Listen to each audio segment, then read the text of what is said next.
गौरव अरोड़ा जी, पानीपत से। हरी हरी भाई। महाराज जी, आपके चरणों में कोटि कोटि प्रणाम। महाराज जी, कई बार जब कोई हमारे साथ बुरा आचरण करता है तो उस समय हमारे मन में भी उसके लिए बुरा भाव एवं ध्रुवावना। आता है। यही मनुष्य वृत्ति है, यही मनुष्य वृत्ति है, कोई नई बात नहीं, सबके अंदर आता है। पर अब आपको केवल मनुष्य ही नहीं रहना, आपको नया कर्म करना है। आपको साधारण जीव की गति में नहीं जाना, आपको आत्मा स्वरूप का बोध या भगवत प्राप्ति करनी है, तो अध्यात्म मार्ग में चलना होगा।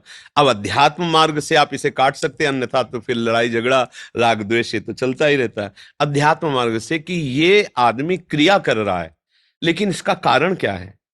बुद्धिमान आदमी कारण पे पहुंचता है, क्रिया पे नहीं टिकता। इसने मुझे गाली दिया, मैंने कुछ अपराध नहीं किया, फिर भी ये मेरे को नीचा दिखाना चाहता है, मेरे प्रति प्रतिकूल आचरण करता है, तो इसका कारण क्या हो सकता है। तो भक्त सोचता है इसका कारण भगवान है। क्या भगवान क्या कारण हो सकते हैं, हमें गाली क्यों दिलाए। कोई मेरे ऐसे अपराध हैं जिनका दंड मुझे बहुत भयानक मिलता, तो गाली दिलवा के अपमान करवा के मुझे भगवान पवित्र कर रहे। जय हो मेरे कृपालु प्रभु, आपकी जय हो। आप उस क्रिया पे नहीं टिकेंगे तो द्वेष नहीं बनेगा और भगवान में वृत्ति चली जाएगी। और अगर क्रिया पे टिकेंगे तो आपको फिर गुस्सा आएगा कि तू क्या समझता है, मेरे को गाली दे के निकल जाएगा। अब ये नई क्रिया बनना शुरू हुआ और हमारा पतन हो जाता है।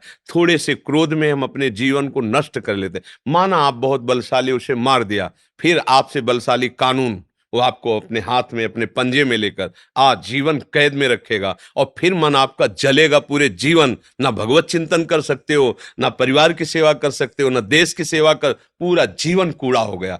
एक मिनट अशांत और असावधान रहने पर पूरे जीवन को मिट्टी में मिला देते हैं लोग। देख लो सब, वो तो संसार बस वही अवसर है हम अपने को जब हमें कोई गाली दे रहा हो तो उसके कारण पर पहुंचे कि प्रभु मैं समझ रहा हूं कोई न कोई मेरी गलती है, मेरा अभिमान है, मेरा दोष है, जिसका मार्जन करने के लिए आप ये लीला करो। वहां उससे कोई हाथ पैर नहीं जोड़ना है, पर अपना सर झुकाकर वहां से हटना है। अगर वो पीछे से एक दो चपत भी मार देता है तो आप निश्चित समझो, जब आप ऐसे चलोगे तो गुरुओं का वैभव रक्षा करता है।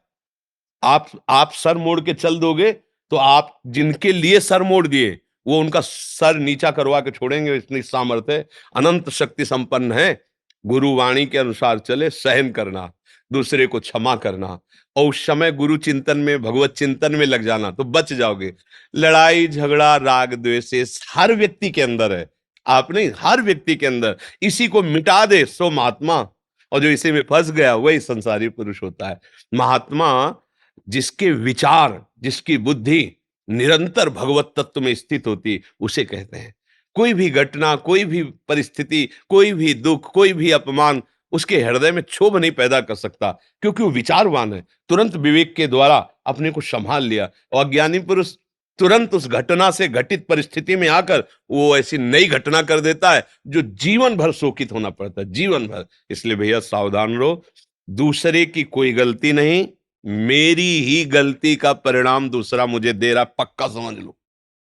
ऐसे विश्व में किसी की ताकत नहीं कि आपको छू ले। अगर कोई मुझे दंड दे रहा है तो मेरे किसी कर्म का, किसी जन्म का वो फल है और मुझे सह लेना चाहिए, हिसाब किताब बराबर। अगर हम नया कर्म करते हैं तो फिर अलग बात है। और उसी समय एक और बात जिसको गुप्त है कि इस पर ज्यादा वार्ता नहीं होती। आप बिल्कुल ऐसे ही चल रहे हैं और किसी ने गुरुवाणी, गुरु, इष्ट, इसके प्रति प्रतिकूलता पैदा क्यों, आपको होश ही नहीं है और आप कर बैठे जो करना है। अब वो आपके बस की बात नहीं है। वो ईश जो है, वो परमात्मा जो है, वो सदगुरु जो है आपसे करा रहा है। अब आप निहाल ही रहोगे, आपको कोई परास्त नहीं कर सकता।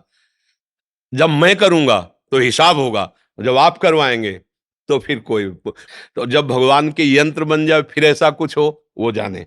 अपनी तरफ से क्षमा, अपनी तरफ से दया, अपनी तरफ से विवेक के द्वारा मेरी ही कोई गलती है ऐसा भाव रखना, और फिर भागवतिक विधान जो हो वो हमारे बस का नहीं, ऐसा भाव रखना चाहिए।